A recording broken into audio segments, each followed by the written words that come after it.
The evening air was thick with exhaustion as the small convenience store on the edge of town flickered under buzzing fluorescent lights. It was the kind of place people stopped in for milk, bread, or a late-night snack. Nothing fancy, just survival essentials.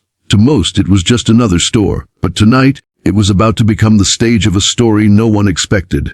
Daniel Ross, a man in his early 50s, walked through the glass doors quietly, almost unnoticed. His plain jeans, faded jacket, and worn baseball cap made him blend into the shadows of ordinary shoppers. No one in that store knew that behind the simple clothes and tired eyes was the CEO of the very company that owned the chain.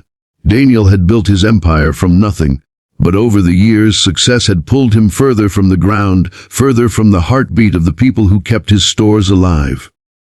Somewhere along the way, he had lost touch with the struggles of those at the bottom. And tonight he wanted to see it all for himself, unfiltered, unpolished, and raw.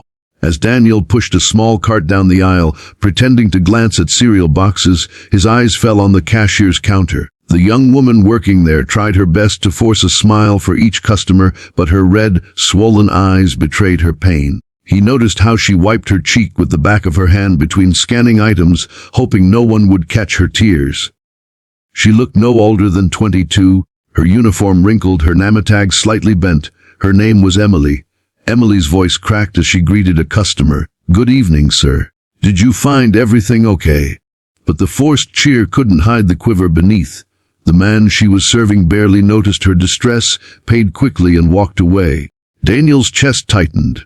There was something in Emily's tears that stirred memories of his own beginnings, nights when he had worked odd jobs, exhausted and hungry, wondering if dreams were worth the pain. He had buried those memories under board meetings, profits, and growth strategies. But now, looking at her, he was reminded of how fragile life could feel when survival itself was uncertain. When the line of customers thinned, Daniel approached the counter, holding nothing but a single bottle of water.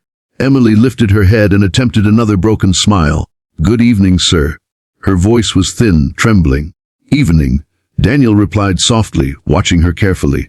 He wanted to ask her if she was okay, but he also knew sometimes the smallest kindness opened a floodgate. As she scanned the bottle, her hands shook. The water slipped slightly, almost falling.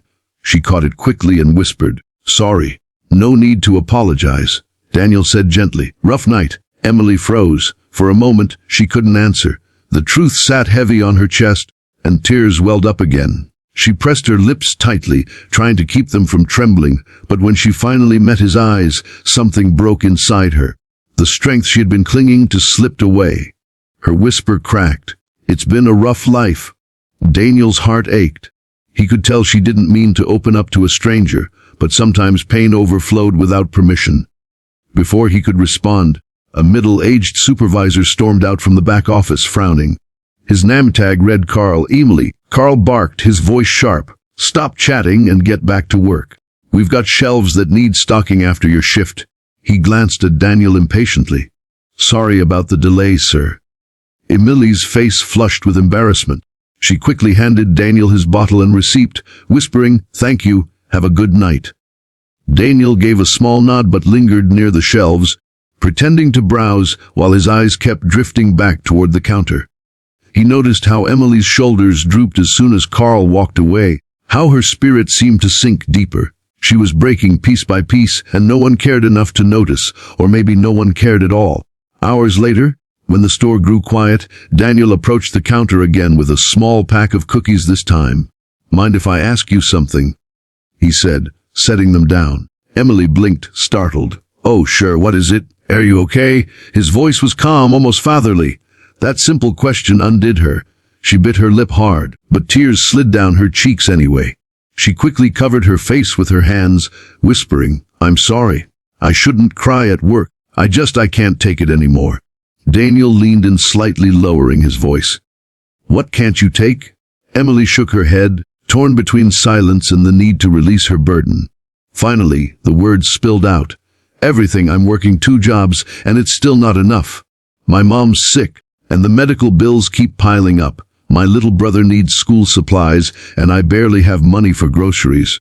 And Carl," her voice cracked, "he keeps threatening to cut my hours if I don't work overtime. But I can't, because I have to take care of my family." I feel like I'm drowning and no one even notices. Daniel's throat tightened. He saw her pain, raw and unfiltered, and it pierced him deeply. This wasn't just an employee. This was a human being fighting battles bigger than herself. "You're not alone," he whispered, though inside, guilt twisted in his stomach. How many Emilys were out there working for him, suffering silently while he sat in a boardroom counting profits? Before he could say more, Carl returned, his voice like sandpaper. "Emily, enough! If you can't handle this job, maybe you should think about finding another one, and stop crying in front of customers. You're embarrassing the company." Emily's tears turned into quiet sobs.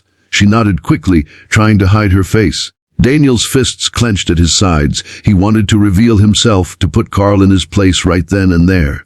But he held back. He knew if he acted now, the truth of his identity would overshadow Emily's struggle. He needed to see more, to understand fully, before stepping in.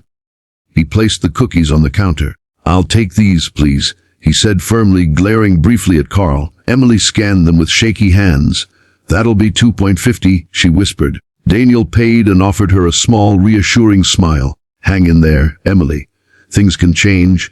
She nodded weakly, though her eyes betrayed disbelief. That night, Daniel drove home with a storm raging inside him. He thought about Emily's tears, her story, and Carl's cruelty.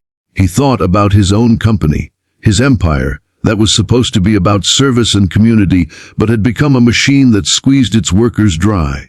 He had built something massive, yet somewhere along the way he had forgotten the people at its core. For hours, he couldn't sleep. Her words echoed in his mind. "I feel like I'm drowning, and no one even notices." And in that sleepless night, Daniel Ross made a decision. Tomorrow he would return, but not as a customer, not even as the CEO. He would return as someone willing to fight for the humanity that had been lost within his own walls. Tomorrow, the real undercover journey would begin.